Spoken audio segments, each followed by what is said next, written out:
From Damon John calling the scrub daddy a stupid little sponge, to Mark Cuban's $30 million investment offer being rejected, these are 5 businesses that the Sharks wished they'd invested in. Damon John regrets passing on that stupid little sponge. In 2012, Aaron Krause appeared on Season 4 of Shark Tank, pitching a peculiar-looking sponge. He called his invention the Scrub Daddy and claimed that the smiley face design wasn't a gimmick at all. It served a purpose. It could get through every corner of your utensils and dishes, making sure you never ate with a dirty fork ever again. Damon called it a live infomercial, and he was right. Aaron exuded confidence during his pitch, showing how his Scrub Daddy was infinitely better than any other sponge on the market. It could adjust its texture based on temperature, scrub away even the toughest of grease stains, and leave your pots and pans without any scratches. In exchange for all that, he was asking for $100,000 in exchange for 10% equity. Years later, on the Drew Barrymore show, Damon admitted that he regretted not investing in that stupid little sponge. You might be confused here because before ultimately going with Lori, aka the QVC queen herself, Damon did make an offer. He was willing to go to a 15% equity share if Lori invested with him. However, he admitted that he was still iffy about the whole thing and didn't really have his heart set on the deal even if Lori agreed, which she didn't, by the way. Lori saw enough potential in Aaron and his product to give him exactly what he was asking for. By the way, Scrub Daddy's worth $250 million today. Shark Tank's $1 billion company. It'd be nearly impossible to find a home in 2025 that doesn't have a Ring camera installed at the door. But back in 2013, the idea of having a smart doorbell was something so far-fetched you'd probably think it was a fad. That's what the Sharks thought when Jamie Siminoff entered the tank in 2013, seeking $700,000 in exchange for 10% of his company. Ring. No, it was Doorbot back then. Jamie's pitch was perfect. He had a little bit of everything. A great product, confidence, and jabs at Mr. Wonderful. Everything seemed to be going well for him. But then the Sharks gave their 2 cents, or lack thereof. Lori and Mark were the first ones to bow out, claiming that Doorbot sounded like an expensive alternative to the friendly doorbell and the trusty security cameras. Both separate products, but they worked.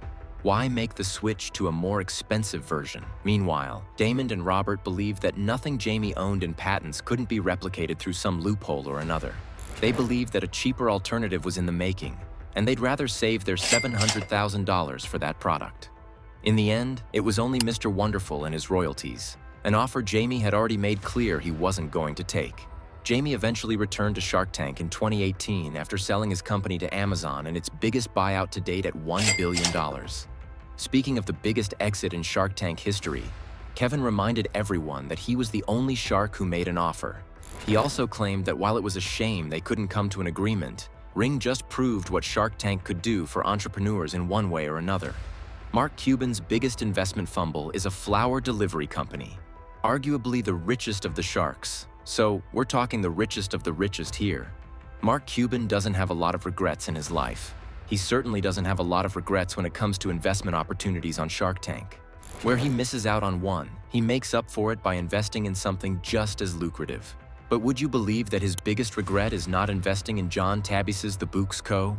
John entered the tank with an idea for a flower delivery service that he was willing to give up 3% equity stake for $283,000.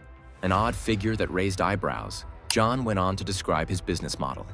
He claimed that not only was the Books Co.'s attempting to make flower delivery as simple as it could be, but they were also willing to sell you the whole arrangement at a flat fee of $40. The problem, as you can already tell, was the valuation.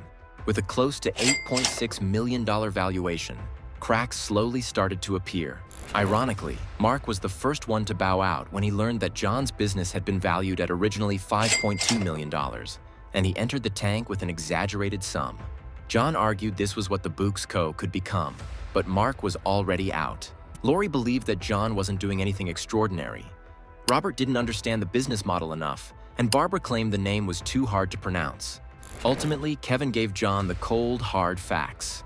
The only place he'd use the Books Co. to send flowers to would be to the company's grave. None of the Sharks ended up investing. Fast forward to today, and the Books Co. is worth $150 million. It's the only investment that Mark admits he foolishly missed out on. The Sharks thought Spikeball was a gimmick. Not every deal made on Shark Tank goes through. In Spikeball's case, the deal they made on the show didn't go through by the time their episode aired. In 2015, Chris Reuter entered the tank offering a 10% equity stake in exchange for $500,000 for Spikeball. The next big sport. Well, it was already a sport. Chris clarified that the sport dated back to the late 1980s, but by the time he regained interest, he found out that all rights to the company had expired. Yes, this was a Shark Tank first. Not only was Chris entering the tank with a genius product, a great pitch, and an opportunity to make millions, but he did all of that by simply buying the rights to a sport many believed had gone obsolete. Mark even commented that the original inventor of Spikeball was probably shaking his head watching Chris on the show. That being said, he didn't invest, neither did any of the other sharks. But Damon saw potential in the product. He heard Chris talk about tournaments, competitions, and how Spikeball had a genuine fan base, and he wanted in. The only catch was that he wanted more equity. Ultimately, the two agreed on a 20% equity share and called it a day. Well, by the time Spikeball's episode aired, Chris revealed that the deal fell through. Where's Spikeball today? It's worth over $45 million, with more and more Spikeball enthusiasts springing up by the day.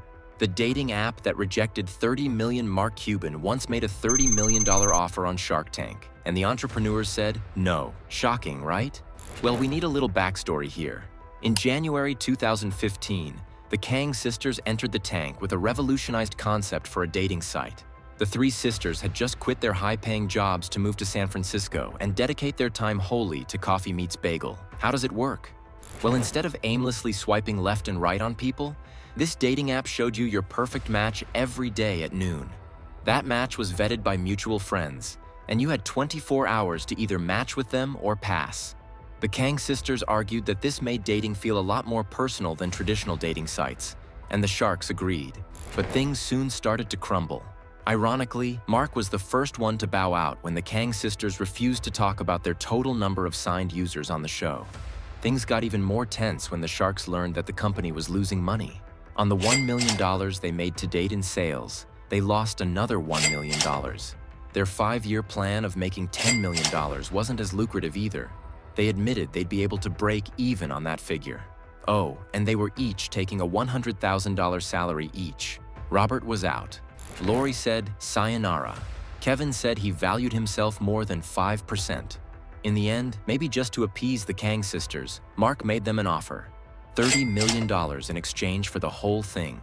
The sisters, claiming that they valued their company way more than what Mark was offering, or teasing at, bowed out of that deal and left the tank without an investment. Today, Coffee Meets Bagel is valued at $150 million with $36 million in sales annually. If there's ever a way to stick it to the sharks, it'd be this. Which one of these Shark Tank investment regrets do you think keeps them up at night? Let us know what you think in the comments. Be sure to give this video a thumbs up and subscribe for more videos on all things money.